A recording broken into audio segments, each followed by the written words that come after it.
American colleges and universities are increasingly discussing the idea of reparations linked to their historical ties to slavery. Until now, schools have created monuments, changed building names, and issued public apologies, instead of providing money. But Georgetown University in Washington, D.C., and two other colleges recently announced financial commitments to people whose ancestors were slaves. The year 2019 marks the 400th anniversary of the arrival of the first slave in what is now the American state of Virginia. The United States has been discussing reparations since slavery officially ended in 1865. But there is increasing attention to the slave economy wealth of American colleges and universities. Jeffrey Clinton is a student at the University of Buffalo in New York. He said he thinks colleges should admit to their historical ties to slavery. But he also thinks the federal government should take the lead on an issue that reaches well beyond higher education. It doesn't have to be trillions of dollars, but at least address the inequities and attack the racial wealth gap between African Americans and white Americans, and really everybody else, because this is an American-made institution. We didn't immigrate here, said Clinton, whose ancestors were slaves.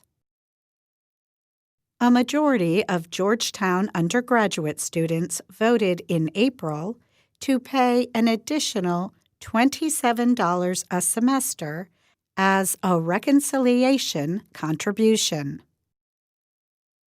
The money would support projects in poor communities where some descendants of slaves sold in 1838 live today.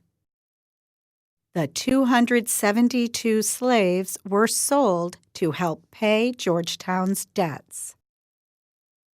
Georgetown President John DeGoya announced a university-led reparations effort in October.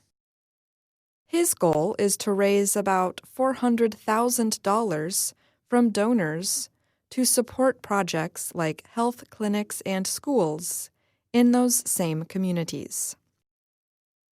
At least 56 universities have joined a University of Virginia-led group called Universities Studying Slavery. The schools aim to explore their ties to slavery and share research and suggestions for how to settle the past wrongdoing. In recent years, some schools, like Yale University, have removed the names of slavery supporters from buildings. New monuments have gone up at other places, including Brown University's Slavery Memorial Sculpture and the University of Virginia's Memorial to Enslaved Laborers, which is still being built. In September, Virginia Theological Seminary announced a $1.7 million fund in recognition of slaves who worked there. It said the money would be used to support African American clergy in the Episcopal Church and programs that promote justice and inclusion. The Princeton Theological Seminary in New Jersey followed with a $27.6 million fund, after a historical study found that some of its creators used slave labor. Its president, M. Craig Barnes, said the seminary would not avoid addressing difficult truths about its history. In an October letter to Harvard University's president Antigua and Barbuda's Prime Minister noted the developments at Georgetown and the seminaries.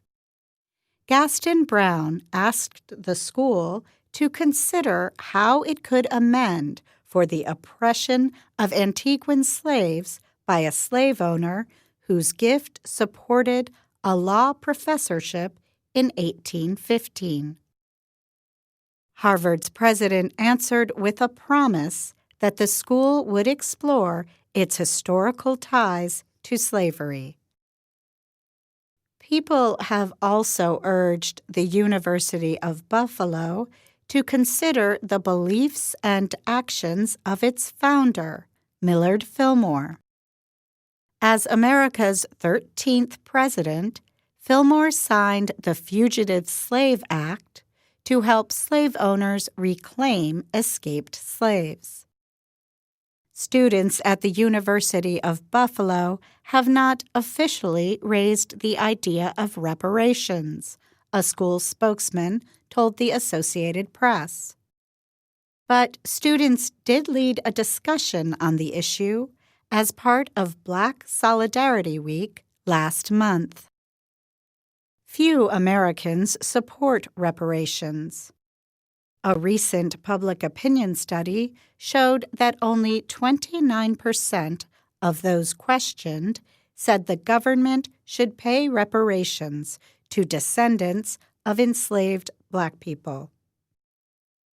University of Buffalo Associate Professor Keith Griffler specializes in African and African American studies. He said he sees the beginning of a movement at schools of higher learning. Griffler said, "The conversations, just acknowledging these kinds of things, I think would go a long way toward making students feel that at least their voices are being heard." I'm Katie Weaver. And I'm Ashley Thompson.